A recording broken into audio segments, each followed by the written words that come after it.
With the Cougars head coach following a doubleheader sweep of Valparaiso on Saturday. And Coach, great way obviously for the guys to bounce back after a tough loss to open the series, come back and get two big wins today. Yeah, I mean it really was. After the way we played last night, we came out and played a whole lot better, and it was kind of two different games.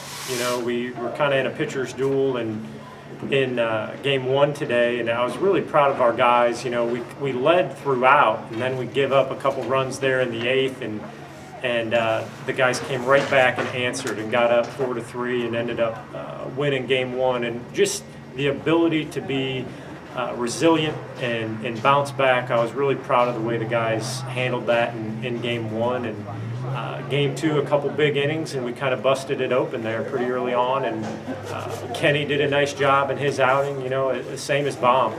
Baum in game one was probably as sharp and efficient as he's been in a while. So that was really good to see. Kenny did a nice job as well. And we talked about it, but it certainly does start with the starting pitching.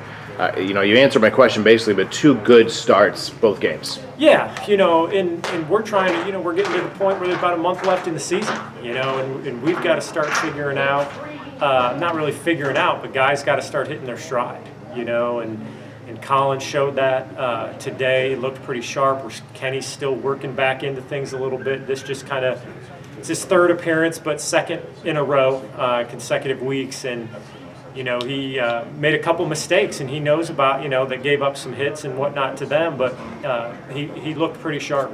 And just a quick note about the offense, because as you said, game one, it was one, they kind of had to be resilient, but game two, really up and down the lineup, quite a few people had some big hits for you in game two. Yeah, absolutely. I think that even though we were ahead, the big hit was the Woodcock, 3-run home run, and that was good to see. He had a tough weekend leading up to that at bat, and that one really kind of opened it up. They had scored, I think, 2 and made it 8-3 at that point and kind of shortened the gap, and then we come back with the big inning there. And Brock Weimer continued to, he didn't have huge, but he barreled some balls up. Unfortunately, the wind was blowing in this weekend for him, but a lot of guys put up some really good at-bats. Whether Justin Perkins had another good weekend, and Peyton Cordova-Smith swung the bat well. But like you mentioned, up and down the lineup, guys were putting up good at-bats, and that's good to see. So after a long home stretch, now you go on the road for 4. Yeah, we Western Illinois on Tuesday. We played them just recently here last week, or earlier this week, and up to Macomb, and then back in OVC play. And Austin Peay's one of the tougher teams in the league, and we've got to continue to play well as we start this long stretch. Coach, thanks for the time. Congrats on the win. Thank you, Joe.